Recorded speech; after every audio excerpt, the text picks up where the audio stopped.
Bonjour, c'est l'histoire des Acadiens.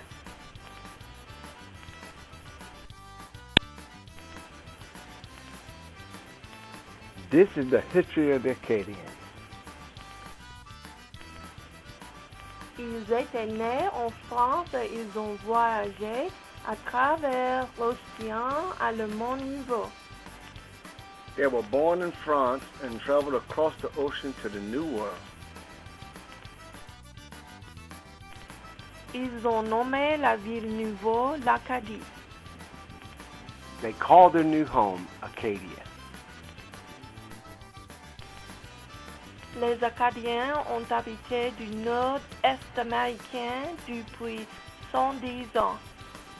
The Acadians lived in northeastern North America between 1604 and 1713. This area included present-day Nova Scotia, New Brunswick, and Prince Edward Island, as well as parts of eastern Quebec and northeastern Maine. During this time in history, the French owned land in the center of North America from the Gulf of Mexico north into Canada and east to what is now Nova Scotia. In the Treaty of Utrecht, which ended the war in 1713, France yielded its claim on Acadia to Britain. Le Grand Dérangement.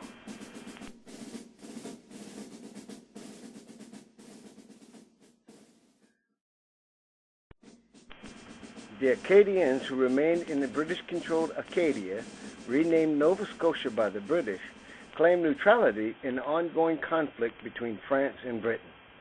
Intimidated by the strength and numbers of the Acadians, the British tried to force them to take an oath to the British Crown.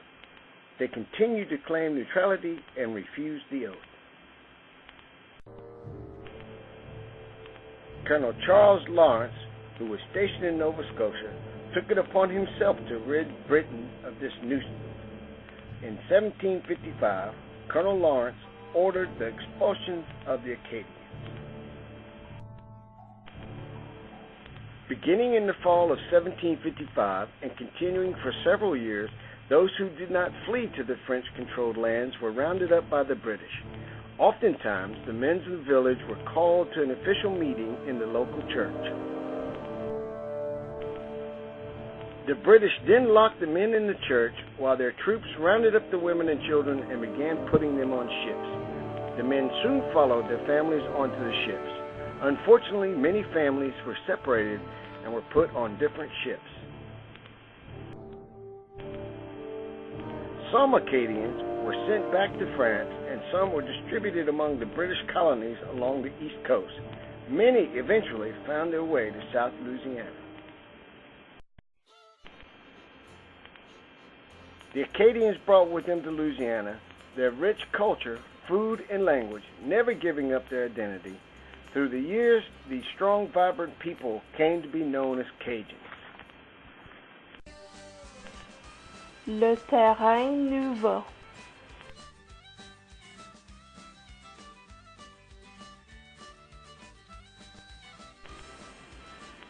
The hard-working Cajuns reestablished their homes and communities.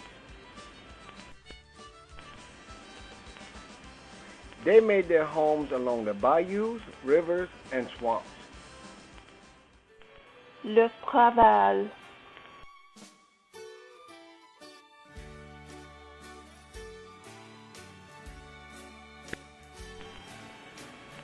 Sugarcane remains one of the dominant industries in South Louisiana. Referencing my grandmother, my mom tells the following story. After the sugar cane was harvested, it was brought to the sugar mill. Mid-process, when the sugar cane was syrup, my mother would go with her friends and family to the mill to enjoy French bread dipped in hot sugar cane syrup. Cypress trees were a gift from heaven. These trees were cut and used for lumber because they withstood time, termites, bugs, mold, and other effects of the Louisiana humidity.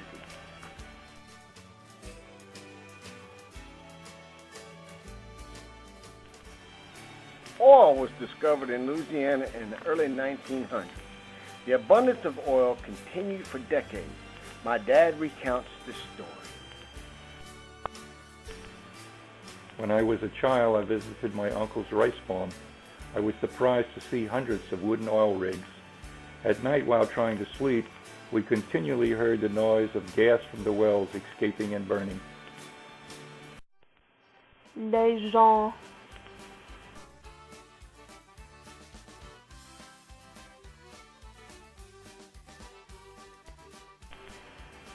The Cajuns were proud, hard-working people. As hard as they worked, they also celebrated their culture.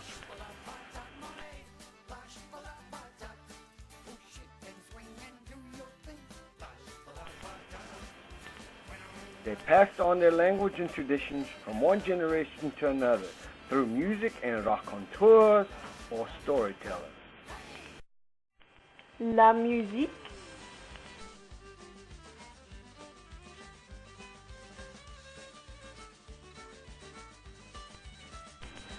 Music was as important to the Cajuns as air. The community gathered weekly to celebrate life together with music and dance. Feidodo, the name for a party where traditional Cajun dance is performed. This phrase literally means to make sleep, although the parties are the liveliest of occasions with food, music, and dancing. La nourriture.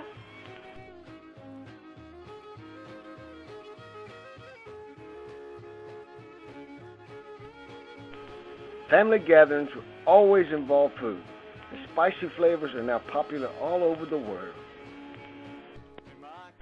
Beignets, delicious sweet donuts, square-shaped minus the hole, lavishly sprinkled with powdered sugar, sometimes served with café au lait, coffee with chicory and milk.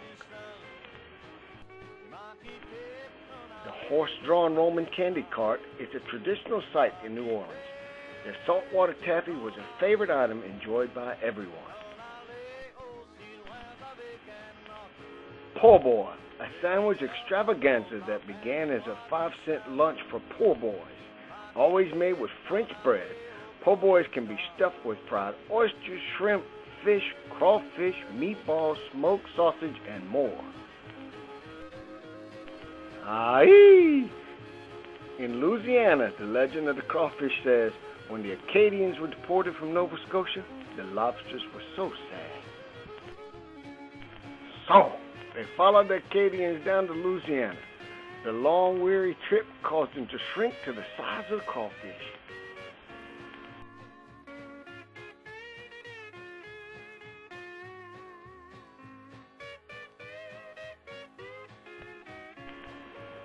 Boudin, hot, spicy pork mixed with onions, cooked rice, herbs, and stuffed in sausage casing.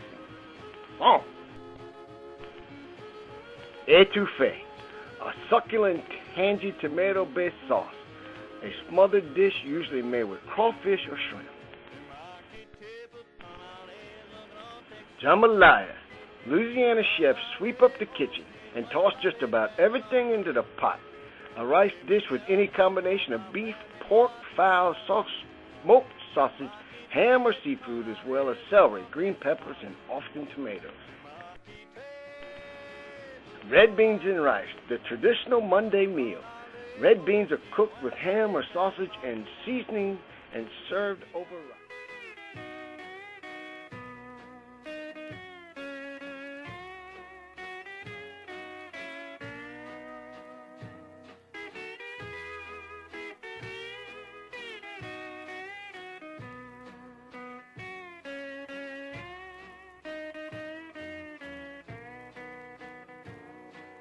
habits sont achetés, mais ton idée est changée. Les camps sont demandés, les avions sont achetés. C'est pas la peine, tu me dis que non, faudra bien que tu te maries, faudra bien que